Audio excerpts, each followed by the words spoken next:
Hello students, class 10 के विद्यार्थी बहुत चिंतित है।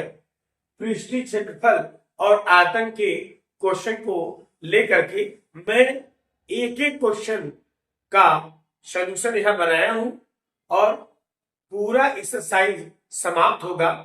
आराम से आप अलग अलग वीडियो में इसे समझ लीजिएगा।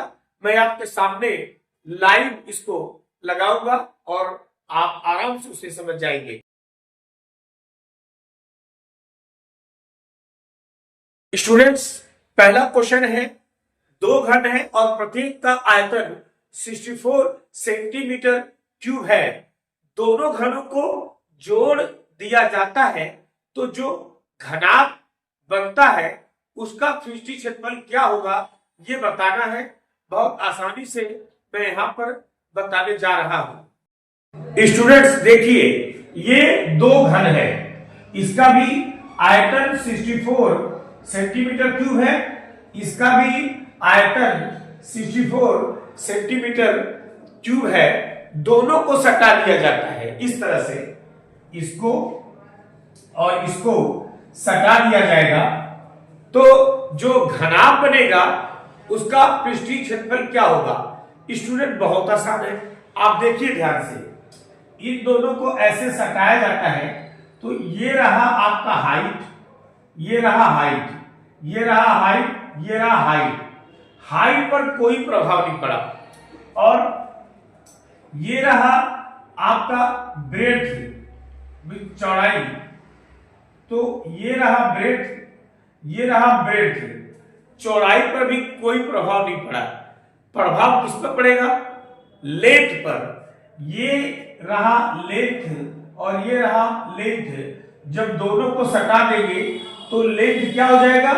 जस्ट डबल हो जाएगा। और आप इस तरीके से सोचेंगे तो आराम से इसका सॉल्यूशन निकाल लेंगे। स्टूडेंट्स, यहां मुद्दा क्या है? घन का आयतन 64 सेंटीमीटर क्यूब दिया है तो घन का एक भुजा का लंबाई क्या होगा, हम उसे निकालेंगे। स्टूडेंट्स, आपको पता है कि घन का जो आयतन होता है वो होता है लंबाई गुणे चौड़ाई गुणे ऊंचाई। घन का हर भुजा बराबर होता है।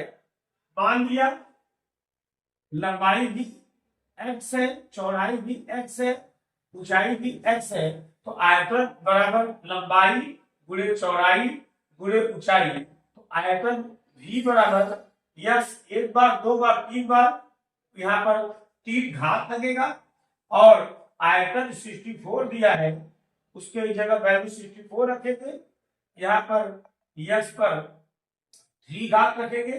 अब 64 को तोड़ेंगे तो 4 गुणे 4 गुणे 4, 4 चौके 16 चौका 64 बराबर यस घात 3। ये 4 3 बार आया है तो 4 पर घात 3 रखेंगे, उधर यस पर घात 3 रखेंगे।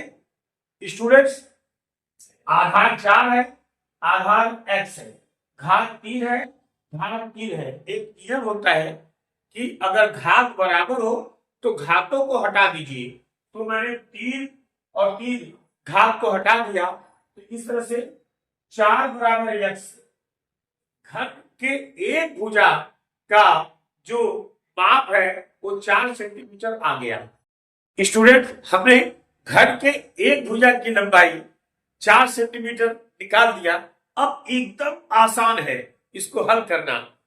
ये घन है और ये घन था, दोनों को मिला करके जो घनाभ बना, मीन्स क्यूबाइड बना, तो इसके हाइट पर कोई भी नहीं प्रभाव पड़ा तो हाइट भी क्या होगा आपका 4।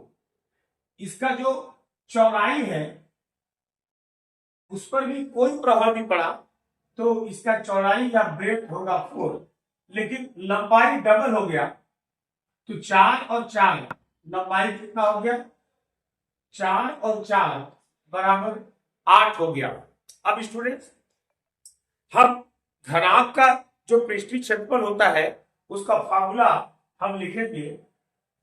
पृष्ठ क्षेत्रफल बराबर 2LB plus BS plus HL।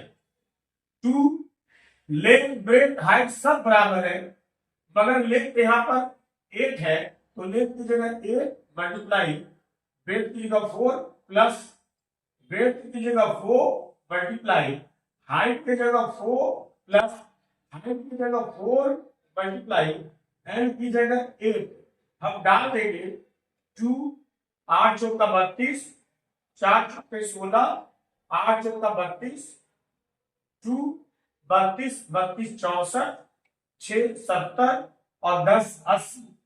Student यहाँ पर कोई शर्त नहीं है, आप मल्टीप्लाई से मिलेंगे 18 to 2 160 सेंटीमीटर स्क्वायर। ये रहा आपका घनाभ का क्षेत्रफल। ये क्वेश्चन नंबर 1 पूरी तरह से समाप्त हो गया।